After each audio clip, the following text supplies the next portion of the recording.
नमस्कार दोस्तों, विश्वा यूट्यूब चैनल में आपका हार्दिक स्वागत है, जहां हर कहानी में छिपा होता है रहस्य, रोमांच और जीवन को बदल देने वाली प्रेरणा। अगर आप भी सच्चाई, अध्यात्म और अंधकार से उजाले की यात्रा को महसूस करना चाहते हैं, तो अभी सब्सक्राइब करें, लाइक करें और शेयर करना ना भूलें। आज की रात कुछ अलग है, क्योंकि यह कहानी है दीपावली की उस रहस्यमयी रात की, जब राजा विक्रमादित्य ने एक ऐसा वचन दिया जिसने इतिहास की दिशा बदल दी। कहा जाता है, उस रात जब उन्होंने वो वचन दिया तो आकाश तक कांप उठा था और दीपों की लौ में एक नई चेतना जन्मी थी। तो तैयार हो जाइए रहस्य और प्रकाश के उस संग्राम को देखने के लिए। कहीं मत जाइए, बस देखते रहिए विश्वा यूट्यूब चैनल, जहां हर कहानी आपको सोचने पर मजबूर कर देगी, क्योंकि यहां हर शब्द में छिपा है एक नया ब्रह्मांड। दीपावली की रात थी। उज्जैन नगरी दीपों की अनगिनत रोशनियों से जगमगा रही थी। गलियों में बच्चों की हंसी और घरों में पूजा की गूंज थी। मगर उस रात राजमहल के भीतर एक अनजाना सन्नाटा पसरा था। सिंहासन पर बैठे राजा विक्रमादित्य का चेहरा असामान्य रूप से शांत था। उनकी आंखें दूर आकाश में किसी अनदेखी ज्योति को खोज रही थीं। पूरे राज दरबार में दीपों की पंक्तियां जल रही थीं। फिर भी ऐसा लग रहा था जैसे कोई गहरा अंधकार उस वैभव को निगलने की कोशिश कर रहा हो। दरबारी आपस में फुसफुसा रहे थे, महाराज आज इतने गंभीर क्यों हैं?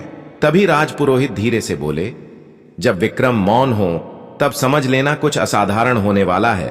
और सच ही, उस रात कुछ ऐसा घटने वाला था जो युगों तक याद रखा जाएगा। रात का तीसरा पहर था। चारों ओर शांति थी, बस दीपक की लौ हवा से हिल रही थी। तभी विक्रमादित्य सिंहासन से उठे। उनकी आंखों में चमक थी और होंठों पर हल्की मुस्कान। उन्होंने हाथ में एक दीप उठाया और बोले, आज की यह रात सिर्फ उत्सव नहीं, एक परीक्षा है। दीप बाहर जल रहे हैं, पर मनुष्य का मन अंधकार में डूबा है। मैं आज एक वचन देता हूं, जब तक मनुष्य अपने भीतर का दीप नहीं जलाएगा, मैं विश्राम नहीं करूंगा।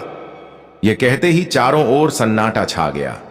हवा रुक गई, दीपक टिमटिमाने लगे और दरबारियों के हृदय में एक अजीब सी कंपन दौड़ गई।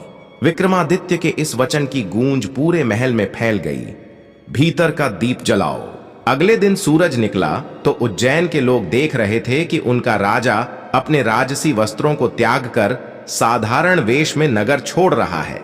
किसी ने पूछा, महाराज आप कहां जा रहे हैं? विक्रम ने मुस्कुराते हुए कहा, जहां अंधकार है वहां उजाला लेकर जाना है। और वे निकल पड़े, अपने वचन को पूरा करने, अपने प्राणों को अर्थ देने। वे नगरों, जंगलों और पहाड़ों में घूमने लगे। एक गांव में उन्होंने देखा, एक गरीब किसान अपने खेत में हल चला रहा था। दीपावली के अगले दिन भी। विक्रम ने पूछा, भाई तूने कल दीपावली नहीं मनाई? किसान ने थके स्वर में कहा, महाराज जब पेट की आग बुझती नहीं, तब दीपों की रोशनी कैसी? यह सुनकर विक्रमादित्य के मन में गहरा दर्द उठा। उन्होंने कहा, तेरा खेत इस महल से बड़ा है, क्योंकि यहां श्रम का प्रकाश है। उस रात विक्रम ने मिट्टी पर लेटकर पहली बार जाना कि सच्ची रोशनी महलों में नहीं, मेहनत में जलती है। कई दिन बीत गए। विक्रम जंगलों में घूमते रहे, एक गांव से दूसरे गांव तक। एक स्थान पर उन्हें एक वृद्धा मिली जो अपने टूटे हुए घर के बाहर दीप जला रही थी। विक्रम ने पूछा, माता तू यह दीप क्यों जला रही है? वृद्धा ने उत्तर दिया, यह दीप मेरे पुत्र के विवेक के लिए है। वह धन में खो गया है और अब उसे रास्ता नहीं दिखता। विक्रम की आंखें नम हो गईं। उन्होंने सोचा, यही है वह अंधकार जो मानवता को निगल रहा है, लालच, स्वार्थ और भूल चुके मूल्य। उसी क्षण उन्होंने निश्चय किया कि वे इस वचन को शब्दों से नहीं, कर्मों से सिद्ध करेंगे। वे वापस उज्जैन लौटे, पर इस बार वे राजा नहीं, एक तपस्वी थे। उन्होंने राज दरबार में कहा, अब समय आ गया है कि दीपावली का अर्थ बदला जाए। दीप केवल तेल से नहीं जलता, वह करुणा, सत्य और त्याग से जलता है। जिस घर में ये तीनों हैं, वहां अंधकार टिक नहीं सकता।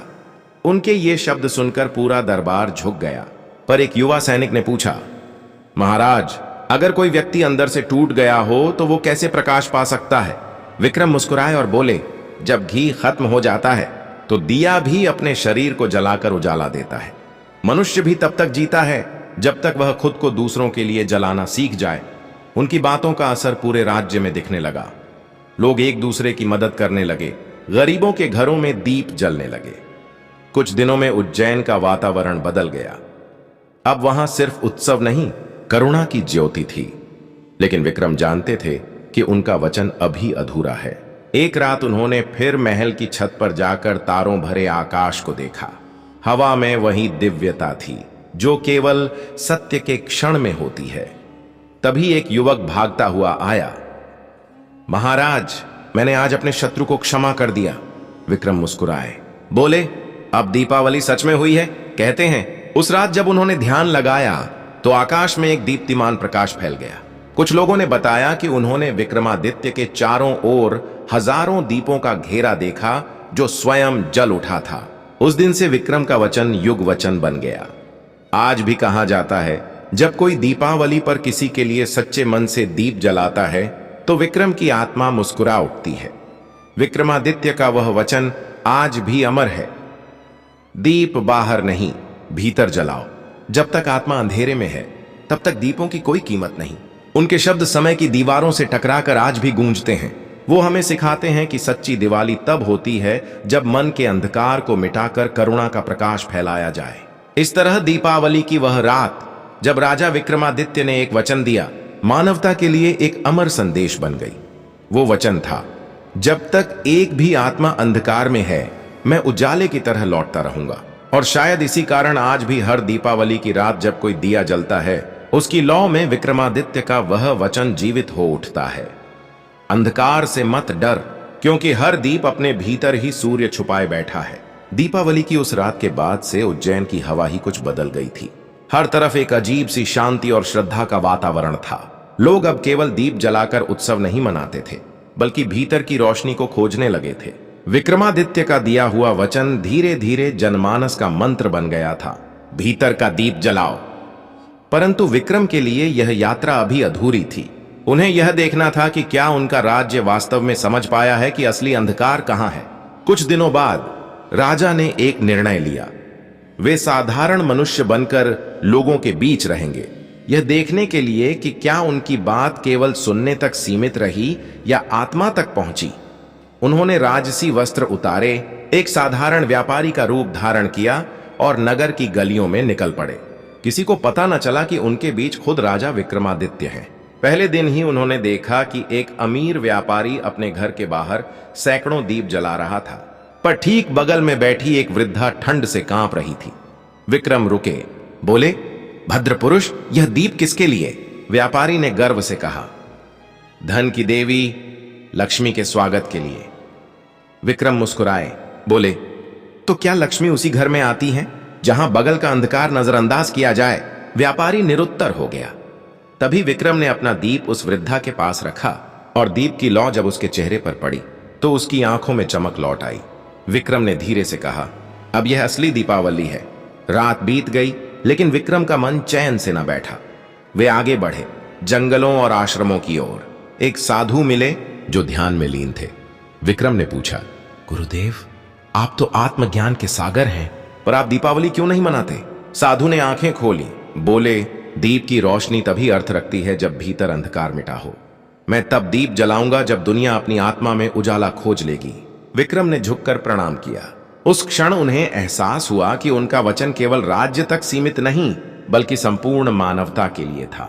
उन्होंने जंगल में एक पत्थर पर दीप रखा और कहा, जब तक कोई मनुष्य अपनी आत्मा में प्रकाश खोजेगा, यह लौ बुझने नहीं दूंगा। किंवदंती है कि वह दीप वर्षों तक उस स्थान पर जलता रहा, बिना तेल और बिना हवा के बुझाए। समय बीतता गया। विक्रमादित्य वापस अपने महल लौटे, लेकिन अब उनके भीतर एक साधु बस चुका था। उन्होंने राज दरबार में प्रवेश किया और देखा कि दरबारी अब अधिक विनम्र और संयमी हो गए थे। एक मंत्री ने कहा, महाराज, आपके वचन ने राज्य को बदल दिया है। अब लोग दीपावली केवल सोने चांदी से नहीं, सेवा और करुणा से मनाते हैं। विक्रम मुस्कुराए, बोले, यह शुरुआत है। जब हर व्यक्ति दूसरों के लिए दीप बनेगा, तभी असली उजाला फैलेगा। उन्होंने आदेश दिया कि इस वर्ष दीपावली पर हर नागरिक अपने घर का एक दीप किसी अनजान व्यक्ति के घर ले जाएगा। और हुआ भी वैसा। उस वर्ष उज्जैन में जितने दीप जलाए गए, उससे दोगुना प्रकाश सड़कों, झोपड़ियों और मंदिरों में फैल गया। लोग कहते हैं उस रात आकाश में तारे भी अधिक चमकने लगे थे। लेकिन विक्रम का मन अब भी एक प्रश्न से भरा था। क्या अंधकार केवल गरीबों के जीवन में है या अमीरों के मन में भी? इसका उत्तर खोजने के लिए उन्होंने एक योजना बनाई। वे एक अमीर दरबारी के घर गए जहां हर ओर रत्न, सोना और दिए सजे थे। पर जब उन्होंने उस व्यक्ति की आंखों में देखा तो वहां थकान और भय था। विक्रम ने पूछा, भद्रजन, इतनी समृद्धि के बाद भी मन भारी क्यों है? वह बोला, महाराज, हर रात मैं इस डर में सोता हूं कि कहीं मेरा धन छिन न जाए, मेरी प्रतिष्ठा मिट न जाए। विक्रम बोले, यही अंधकार है। जो दीप जलाने के बाद भी डरता है, उसने भीतर की लौ को नहीं पहचाना। उस दिन से उन्होंने घोषणा की, जिसके मन में लोभ है वह दीपावली नहीं, केवल उत्सव मना रहा है। कई वर्षों तक यह संदेश फैलता गया। उज्जैन आध्यात्मिकता का केंद्र बन गया। दूर दूर से साधक आने लगे ताकि विक्रमादित्य के वचन का अर्थ समझ सकें। एक दिन एक युवा राजकुमार उनके पास आया और बोला, महाराज, मैं भी आपके जैसा महान बनना चाहता हूं। मुझे बताइए कौन सा दीप जलाऊं जिससे मेरा भाग्य उज्जवल हो। विक्रम ने उसकी ओर देखा और मुस्कुराते हुए बोले, भाग्य का दीप वही है जो दूसरों के अंधकार में जलाया जाए। अपने लिए जलाया दीप कुछ समय चमकता है, पर दूसरों के लिए जलाया दीप अमर हो जाता है। ये शब्द सुनकर राजकुमार ने अपने सभी रत्न गरीबों में बांट दिए और वर्षों बाद वही युवक एक महान संत के रूप में प्रसिद्ध हुआ। धीरे धीरे समय बीतता गया, पर विक्रम का वचन जीवित रहा। लोग कहते हैं हर दीपावली की रात जब हजारों दीप जलते हैं तो कहीं ना कहीं एक रहस्यमयी स्वर गूंजता है, भीतर का दीप जलाओ। वह स्वर विक्रम की आत्मा का है। किंवदंती है कि उनके जाने के वर्षों बाद एक रात महल के आंगन में एक अनजान साधु आया। उसने हाथ में वही दीप रखा जो विक्रम ने जंगल में जलाया था। किसी ने पूछा, यह दीप कहां से आया? साधु बोला, यह वही दीप है जो वर्षों पहले विक्रम ने जलाया था। यह कभी बुझा नहीं। और जैसे ही उसने वह दीप महल के मध्य रखा, हवा में एक तेज प्रकाश फैल गया। लोग बोले, यह राजा का वचन है जो आज भी जीवित है। पर कहानी यहीं समाप्त नहीं होती। कहते हैं उस रात विक्रमादित्य का स्वप्न हर साधक ने देखा। वे आकाश में खड़े थे, दीपों के महासागर के बीच, और कह रहे थे, जब तक एक भी आत्मा अंधकार में है, मैं लौटता रहूंगा उजाले की तरह। उनका स्वर इतना गूंजदार था कि जंगल, पर्वत, नदियां सब थम गए। उस रात पूरी धरती पर एक विचित्र शांति छा गई। जिन घरों में दीप नहीं थे, वहां किसी अनजाने कारण से दिए अपने आप जल उठे। लोग आश्चर्यचकित थे, यह कौन सी शक्ति है? और तभी एक वृद्ध पुजारी बोला, यह विक्रम का वचन है जो समय की सीमाओं से परे है। यह हर दीप में जीवित रहेगा। आज भी उज्जैन के लोग मानते हैं कि जब दीपावली की रात कोई व्यक्ति सच्चे मन से किसी और के लिए दीप जलाता है, तो विक्रमादित्य की आत्मा वहां उपस्थित होती है। उनके शब्द पीढ़ियों से गूंजते आ रहे हैं। दीप जलाना आसान है, खुद को रोशन करना कठिन। पर जिसने खुद को जला लिया, वही संसार को प्रकाशित करता है। यही कारण है कि विक्रमादित्य केवल एक राजा नहीं, एक युग दृष्टा बने, जिन्होंने दीपावली को एक त्योहार से उठाकर आत्म जागरण का प्रतीक बना दिया।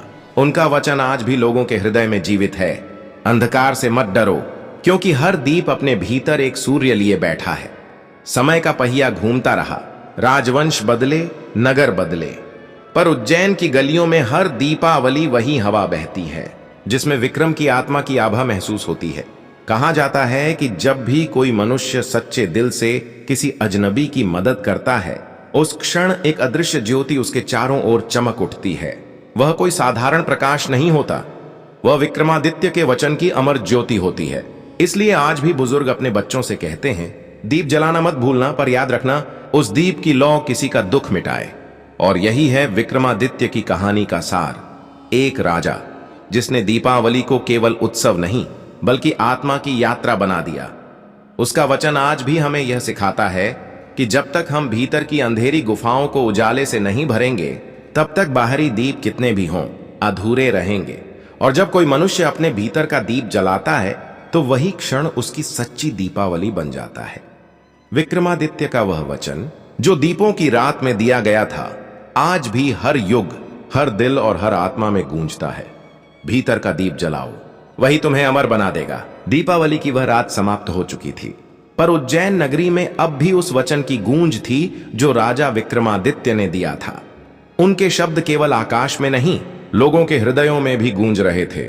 सब सोच रहे थे, आखिर राजा ने ऐसा क्या देखा उस रात जिसने उनके मन को इस तरह विचलित कर दिया। किंतु विक्रमादित्य मौन थे। उनकी आंखों में जैसे भविष्य की परछाइयां तैर रही थीं।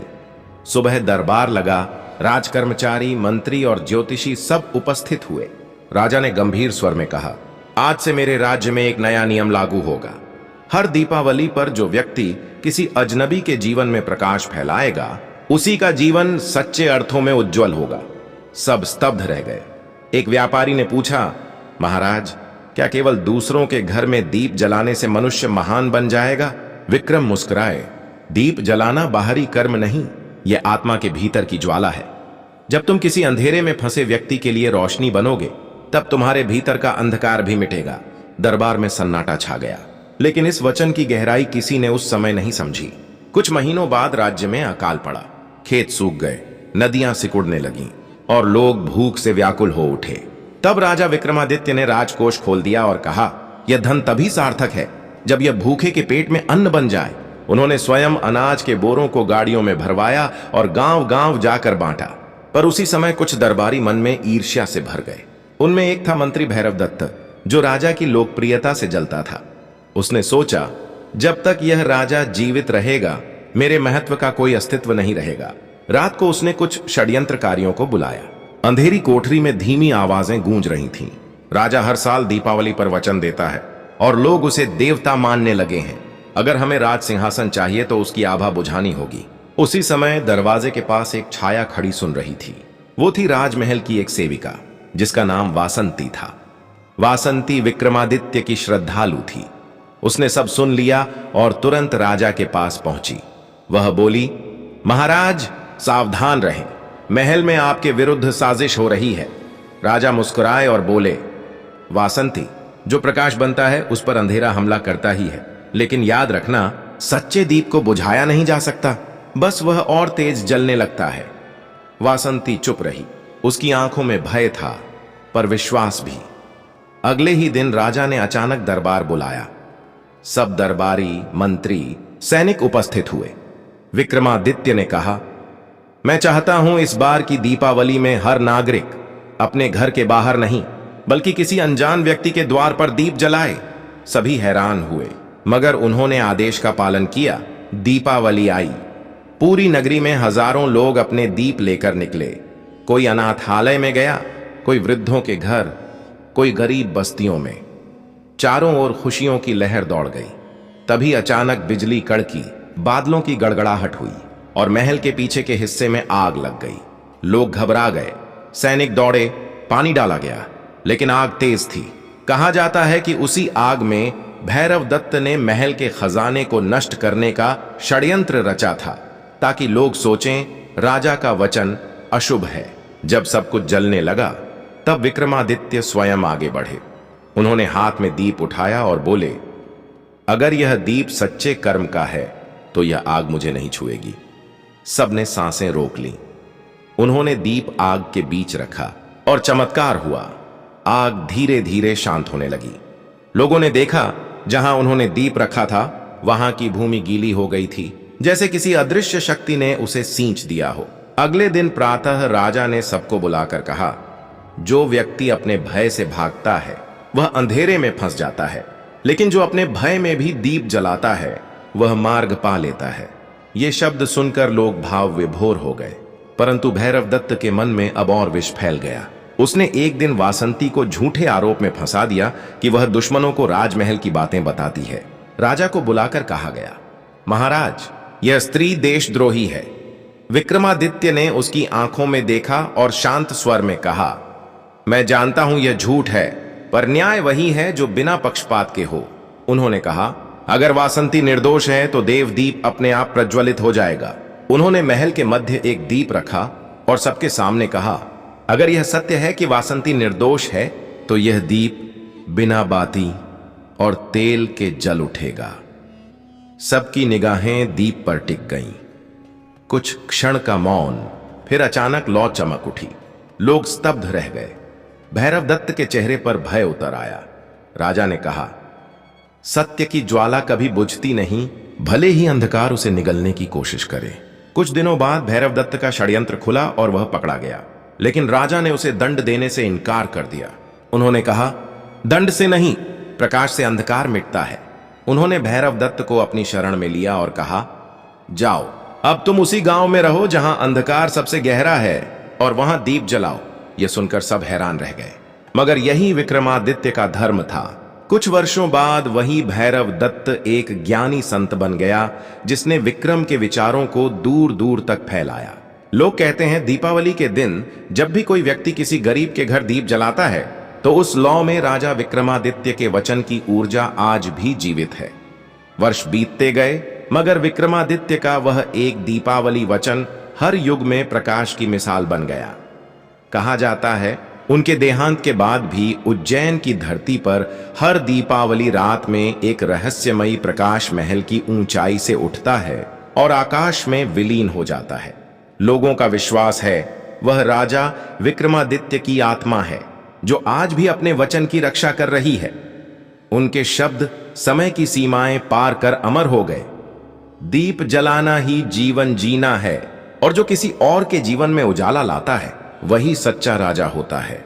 यही उस दीपावली की रात का अर्थ था, और यही कारण है कि विक्रमादित्य आज भी केवल इतिहास नहीं बल्कि प्रकाश का प्रतीक माने जाते हैं। दीपावली की उस रहस्यमयी रात के बाद कई वर्ष बीत गए, पर विक्रमादित्य का वचन अब केवल एक आदेश नहीं बल्कि एक लोक कथा बन चुका था, जो हर दीप की लौ में फुसफुसाती थी। उज्जैन नगरी अब पहले से भी समृद्ध हो चुकी थी। व्यापार फल फूल रहा था और लोगों के हृदयों में करुणा का दीप जलने लगा था। किंतु हर युग की तरह प्रकाश के साथ फिर से अंधकार लौटने लगा था। एक दिन महल के बाहर एक अजनबी साधु प्रकट हुआ। उसका चेहरा धूल से ढका था, पर उसकी आंखों में गहराई थी, जैसे वह युगों का साक्षी हो।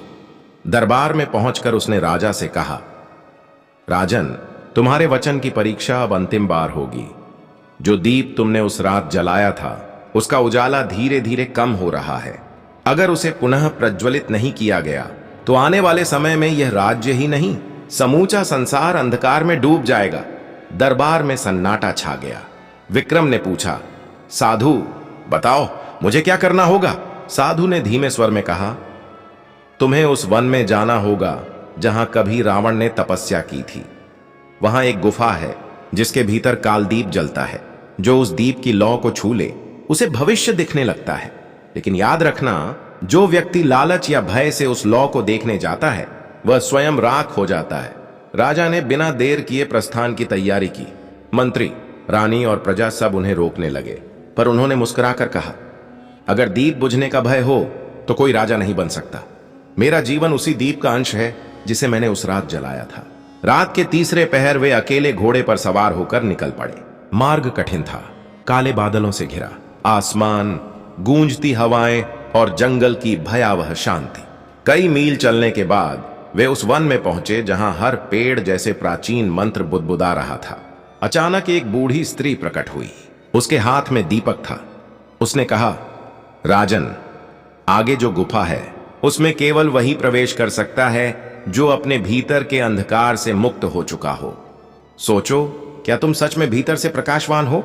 राजा ने उत्तर दिया, मैं पूर्ण नहीं, पर मेरे भीतर का दीप अभी बुझा नहीं है। यह सुनकर स्त्री मुस्कुराई और बोली, तो जाओ, पर याद रखना, वहां हर कदम तुम्हारे मन की परीक्षा लेगा। विक्रम ने गुफा में कदम रखा। भीतर प्रवेश करते ही हवा बदल गई। दीवारों से अजीब आवाजें आने लगीं, जैसे बीते जन्मों की फुसफुसाहट। अचानक एक दृश्य प्रकट हुआ। एक बच्चा भूख से रो रहा था और एक व्यक्ति उसके सामने भोजन लेकर भी नहीं दे रहा था। राजा के कानों में आवाज गूंजी, क्या तुमने कभी ऐसा किया है? विक्रम की आंखों में एक पल के लिए अपराध बोध झलका। उन्होंने याद किया, युवावस्था में जब वे राजकुमार थे तब एक याचक को बिना सुने महल से भगा दिया था। वह बोले, हां, किया था, और उसी का पश्चाताप मैं वर्षों से कर रहा हूं। तुरंत दृश्य विलीन हुआ। फिर सामने एक और दृश्य उभरा। युद्ध भूमि में एक सैनिक उनके पैरों में गिरकर जीवन की भीख मांग रहा था और उन्होंने क्रोध में उसे दंड दिया था। विक्रम की आंखें नम हो गईं। अगर यह मेरे भीतर का अंधकार है तो आज मैं उसे स्वीकार करता हूं। उसी क्षण गुफा के भीतर सुनहरी रोशनी फैलने लगी, जैसे कोई द्वार खुल गया हो। राजा आगे बढ़े। अब उनके सामने एक विशाल दीप था, जिसकी लौ न लाल थी न नीली, बल्कि पारदर्शी, जैसे प्रकाश की आत्मा। तभी आवाज आई, विक्रम, यह कालदीप है। इसे छूने का साहस केवल वही कर सकता है जो अपने अहंकार को राख बना चुका हो। अगर तुम्हारे भीतर मैं बचा है तो यह लौ तुम्हें भस्म कर देगी। विक्रम ने अपनी तलवार नीचे रख दी, मुकुट उतार दिया और कहा, मैं अब राजा नहीं, केवल एक साधक हूं जो सत्य की खोज में है। उन्होंने दीप के समीप जाकर हाथ बढ़ाया और जैसे ही उनकी उंगलियां लौ को छुईं, गुफा कांप उठी, धरती हिलने लगी और एक तेज प्रकाश ने सब कुछ ढक लिया। कुछ क्षणों बाद जब दृश्य स्पष्ट हुआ तो विक्रम गुफा के बाहर खड़े थे, पर अब उनके शरीर से हल्की स्वर्णिम आभा निकल रही थी। उन्होंने महसूस किया कि भीतर कोई नया प्रकाश जाग गया है। साधु उनके सामने प्रकट हुआ और बोला, राजन, तुमने परीक्षा पार कर ली है। अब यह दीप तुम्हारे भीतर जल चुका है। तुम्हारा वचन अब केवल शब्द नहीं, बल्कि युगों का मार्गदर्शन बनेगा। जब जब मनुष्य का मन अंधकार में डूबेगा, तुम्हारी आत्मा उसे दिशा देगी। यह कहकर साधु विलीन हो गया। विक्रम धीरे धीरे उज्जैन लौटे, लेकिन अब वे पहले जैसे नहीं थे। उनकी आंखों में शांति थी, वाणी में गहराई और चेहरे पर अनोखी चमक। उन्होंने दरबार में आकर कहा, अब मेरा समय निकट है, मेरा वचन पूरा हो चुका है। जब जब दीपावली की रात होगी और कोई किसी अजनबी के द्वार पर दीप जलाएगा, मैं उसी दीप की लौ में उपस्थित रहूंगा। लोग स्तब्ध रह गए। उस रात उन्होंने प्रजा को अंतिम बार संबोधित किया, याद रखना, दीप का अर्थ केवल प्रकाश नहीं, बल्कि करुणा, क्षमा और साहस है। अगर तुम किसी की मदद कर सकते हो तो वही तुम्हारी सच्ची पूजा है। उन्होंने आकाश की ओर देखा और अचानक बादलों के बीच एक उज्जवल किरण उतरी जो उन्हें घेरे हुए ऊपर उठने लगी। प्रजा रो पड़ी, पर उन्होंने मुस्कुराते हुए कहा, मत रो, यह अंत नहीं, केवल एक आरंभ है। कुछ ही क्षणों में प्रकाश विलीन हो गया। सुबह जब लोग पहुंचे तो सिंहासन खाली था, पर उसके पास एक दीप अब भी जल रहा था, बिना तेल, बिना बाती, बिना हवा के हिलाए। और आज भी कहा जाता है, हर दीपावली की रात जब लोग अपने घरों से बाहर निकलकर किसी अजनबी के द्वार पर दीप जलाते हैं, तो उस क्षण वह दीप राजा विक्रमादित्य के वचन से जुड़ जाता है। समय के साथ उज्जैन नगरी एक तीर्थ बन गई। यात्रियों का कहना था कि वहां की हवा में एक अनोखी शांति है, जैसे हर सांस में किसी महान आत्मा का आशीर्वाद तैर रहा हो। एक बुजुर्ग संत ने लिखा, विक्रम का दीप बुझा नहीं, उसने अपने प्रकाश को अनगिनत दीपों में बांट दिया। और शायद यही कारण है कि आज भी जब दीपावली की रात आती है और हजारों दीप जगमगाते हैं, तो हवा में एक सूक्ष्म आवाज सुनाई देती है, प्रकाश बांटो, क्योंकि यही जीवन का सच्चा उत्सव है। यही था उस रहस्यमयी रात का रहस्य। वही था विक्रमादित्य के वचन का चरम, जिसने उन्हें राजा से दंतकथा बना दिया और दीपावली को केवल उत्सव नहीं, बल्कि आत्मा का पुनर्जागरण बना दिया।